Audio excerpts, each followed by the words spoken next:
And welcome back here to Live Now from Fox. I'm Andrew Kraft. Live picture there at the White House as still so many are reeling and grappling with how to respond to this major bombshell in the Atlantic magazine by their editor-in-chief, Jeffrey Goldberg, who was inadvertently included on some of these group messages from the messaging app Signal, which, might we add, is encrypted.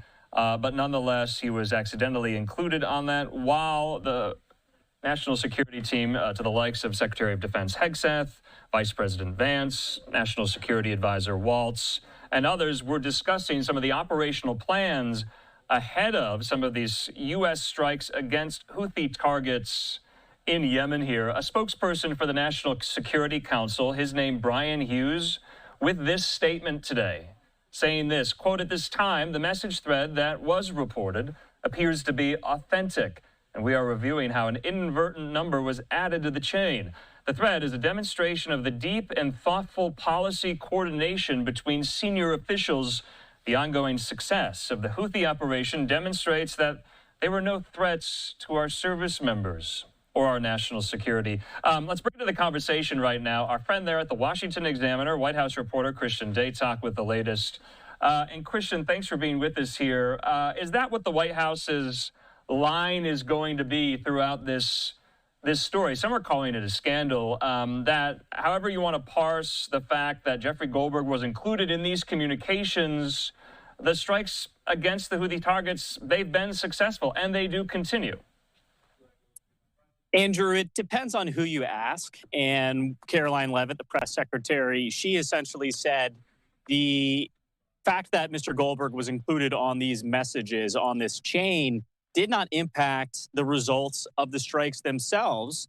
And the president maintains full confidence in his entire national security team, specifically NSA Mike Waltz. But what we in Washington know is that anytime someone expresses confidence in a member of their staff, it's very possible that they'll be heading for the exits here sooner than later. So I don't think that this is the end of the story. But right now, the White House is still positioning the strikes themselves as a win and commending the president's team for taking that decisive action in the first place. Okay, yeah, Christian, that was my next question. Will there be any repercussions? Will anyone resign over this? Will anyone be fired over this? And you pointed this out. I want to put this up here. Caroline Leavitt put this statement out, and they pointed out specifically at the end of the statement that the president continues to have the utmost confidence, including in National Security Advisor Mike Waltz here. Walk us through this story, Christian. Is someone going to take the fall for this? And if there is going to be that person, is it shaping up to be Mike Waltz? I do believe that if there is a sacrificial lamb, it would be Mr. Waltz, who falls on his own sword, so to speak, to save the administration the embarrassment of this scandal. I mean, it wasn't that long ago that Republicans, Donald Trump included, ran on the idea that Hillary Clinton misabused classified information. When she was leading the State Department, of course, used a personal email server to view said information. And that was the hallmark of Donald Trump's 2016 campaign. So I do think ultimately someone is going to have to pay the price here, whether it's Mr. Waltz resigning on his own. That is yet to be determined. But I do not think that Donald Trump would take it out on Defense Secretary Pete Hegseth or DNI Tulsi Gabbard, two of his most closest trusted advisors. And again, when you look at Waltz's sort of ideological background, he does not fit the general foreign policy of this White House, strictly non-interventionalism. Mike Waltz is much more of a war hawk, a la Lindsey Graham, or even someone like Jeffrey Goldberg himself, who on the outside has argued in favor of intervening in wars in the Middle East and elsewhere, other conflict zones. So if there is a victim here to blame for this by the Trump White House, I expect it to be Mr. Waltz. But as of right now, there's no indication they are planning on firing anyone over this incident. Okay, I want to put this tweet up from a couple of days ago by DNI Tulsi Gabbard. She said this: any unauthorized release of classified information is a violation of the law and will be treated as such. Now, Christian, isn't that what just happened with the release of this story? take that question. But if, our viewers haven't had the opportunity to read the piece in The Atlantic, what are the basic, I guess, tenets of this story? What happened? So this is the rough timeline, Andrew, according to Goldberg. He said that just one day before the Houthi military strikes, about just over, I want to say 10 days ago, he was requested on Signal, again, the secure messaging app, to connect with someone going by the name of Michael Waltz. He accepted the invitation on the off chance that it was, in fact, the national security advisor himself. And then you fast forward to Saturday morning, just before those strikes took place, and Goldberg was added to a larger group chain. Along with Waltz, there were people that he identified as Pete Hegseth, again, DOD, Tulsi Gabbard, DNI, Marco Rubio, the Secretary of State, virtually all of the top Trump cabinet officials, and anyone cued in on national security decisions. Now, there is some speculation that perhaps Jamieson Greer, the USTR, was supposed to have been added to this chain instead of Jeffrey Goldberg.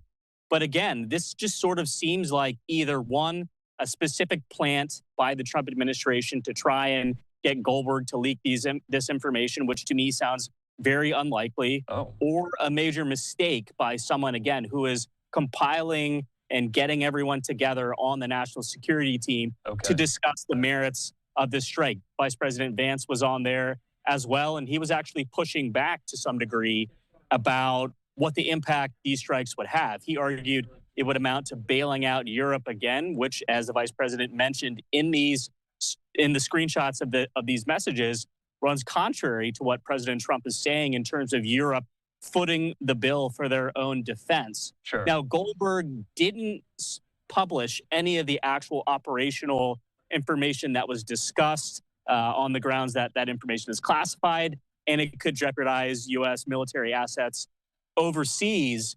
And the president was asked about this exchange today at the White House after giving a speech next to Louisiana Governor Jeff Landry, who I'm sure was very confused as to what the president was being asked about. Yeah. And Donald Trump essentially said, I haven't heard of this story.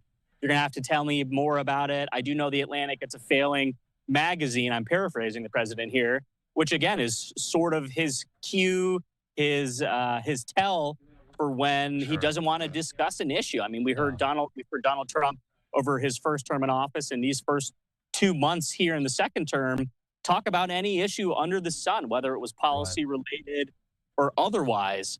And so again, just the timeline and the way this sort of leaked out and Goldberg's decision to wait until well after the strikes had concluded, again, to not jeopardize ongoing military actions, does lead me to believe that this was a mistake by the Trump administration. Now, I do want to address that question about potential breaking the law in terms of leaking classified information here.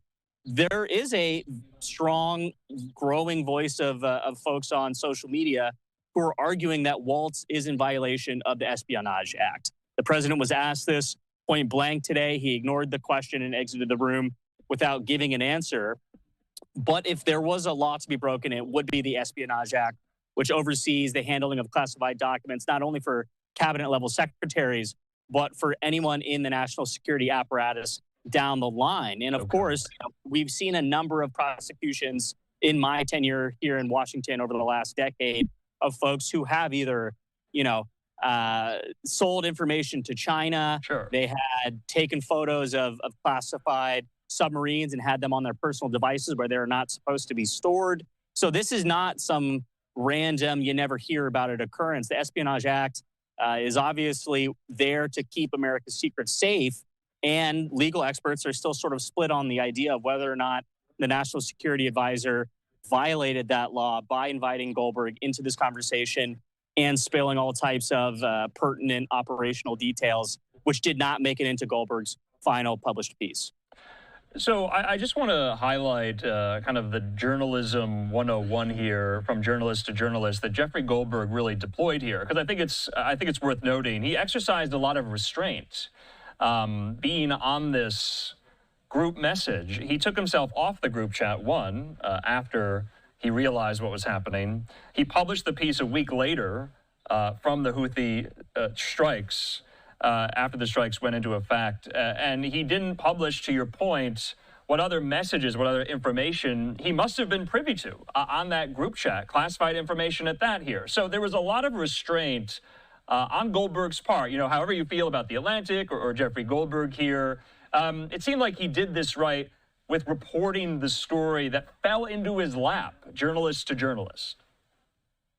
I think he did, and also you have to take into account the argument that at least was going on within the Atlantic's office about the veracity of these messages. Just because someone is using Signal and has their self-identified name being, for example, Pete Hegseth, Secretary of Defense, that doesn't mean that that person is who they are saying they or who they are claiming to be. So I do think Goldberg, one, showed restraint in waiting until these strikes concluded and made sure that there weren't any potential developments that could have put American lives at risk overseas. And he also, along with his team, worked to verify whether or not this was a real government conversation that was taking place over Signal, or if it was some type of counter-espionage act carried out by whether it's a foreign criminal group, a sovereign state elsewhere trying to, you know, put their thumb on the scale in American politics. It did show an amazing amount of restraint, and there were a lot of jokes again on Twitter by myself and others about how had we been, you know, invited to that group text, we wouldn't be getting off of it until this administration leaves office. It's a surprise, or I guess a guarded but not surprising move from Goldberg, someone who's been in this world for the better part of 30 years now.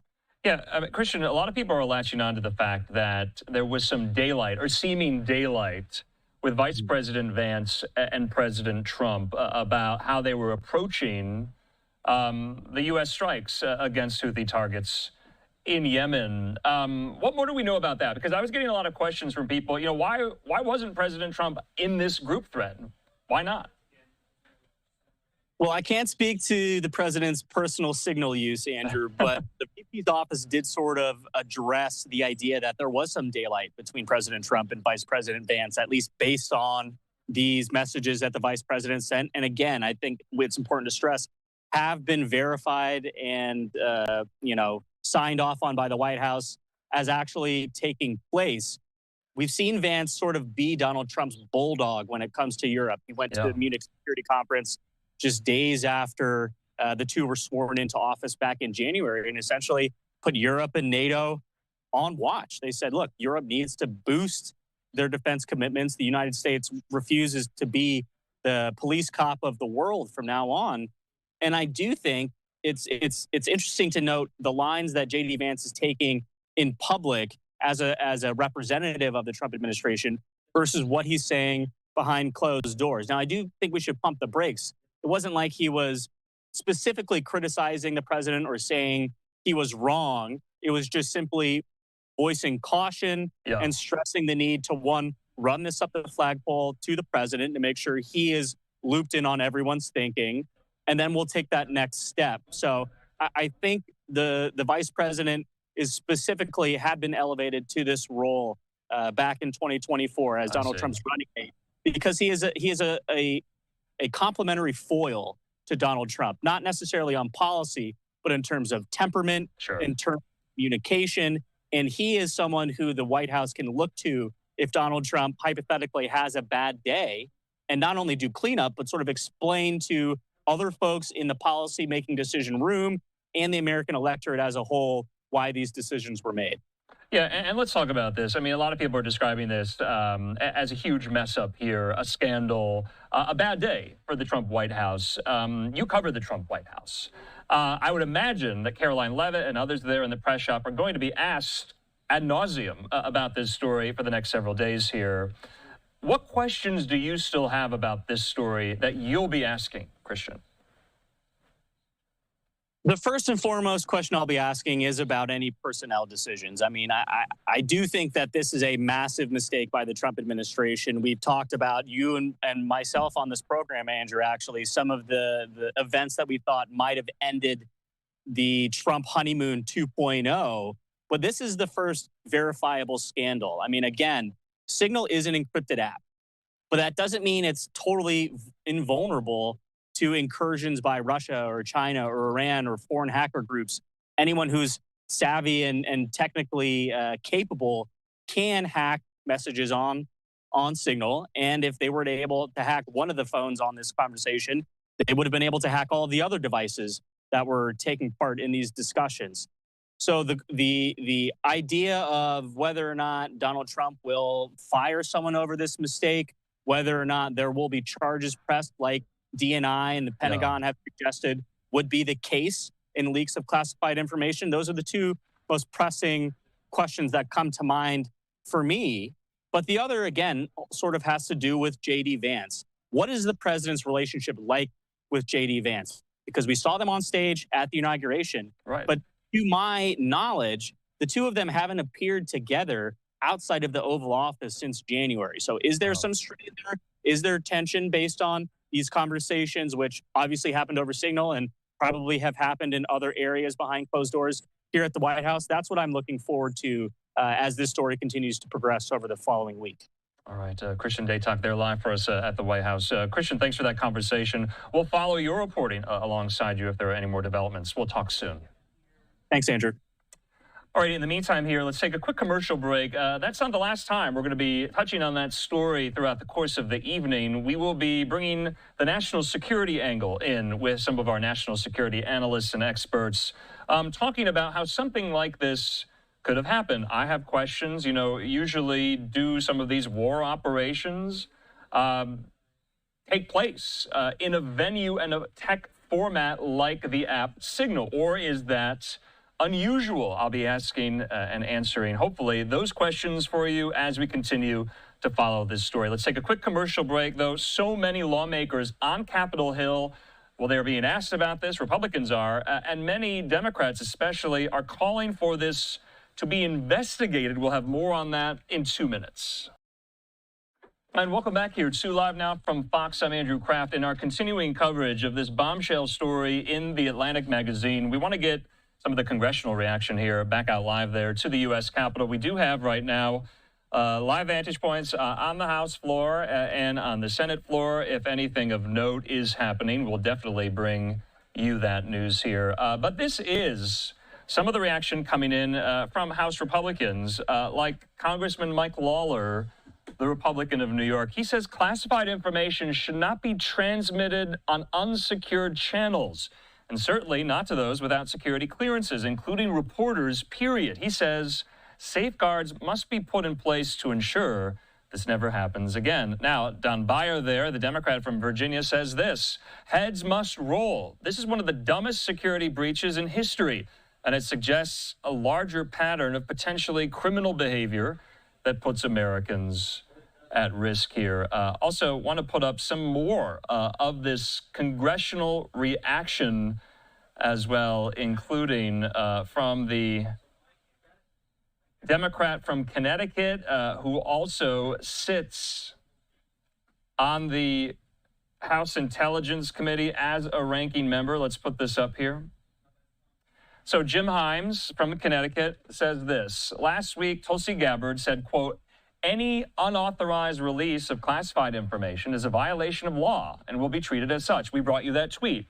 Himes says, by the Trump administration's own standards, everyone on this chain would lose their access to classified info and be subject to criminal investigation here. Now we're hearing from one of the ranking members on the Homeland Security Committee there in the House, Benny Thompson, the Democrat from Mississippi, saying this: it should go without saying that Trump administration officials must not use Signal for discussing sensitive intelligence matters reserved for the Situation Room. And doing so, including members of the public, is gross incompetence. This outrageous act puts our service members, our intelligence community, and our homeland at risk, and is just the latest example of the Trump administration's reckless approach to national security.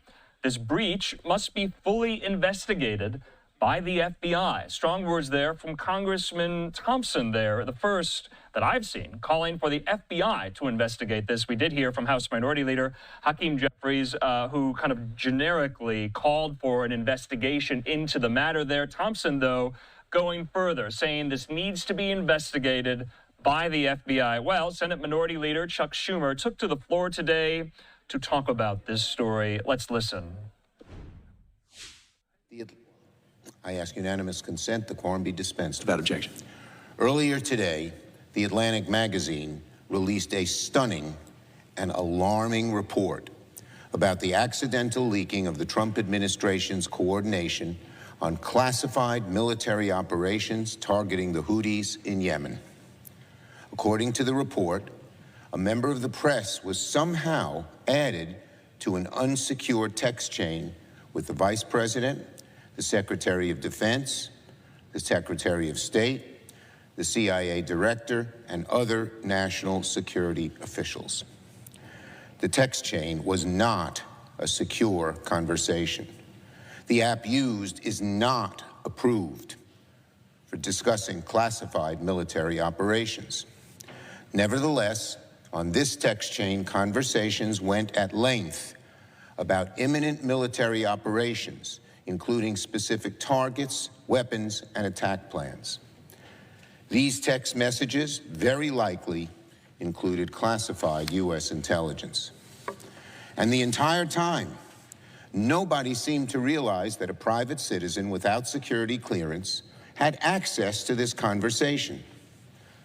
Mr. President, this is one of the most stunning breaches of military intelligence I have read about in a very, very long time. What we have here are senior U.S. leaders, including the Vice President and Secretary of Defense, having classified discussions of military action over an unsecure app.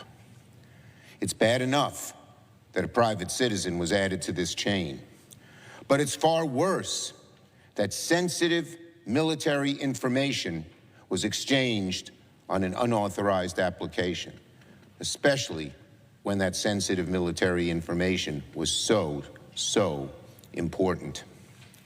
If these detailed exchanges about coordinating military operations fell into the hands of America's enemies, it could get people killed. It could severely harm our military. It would put America's national security in danger.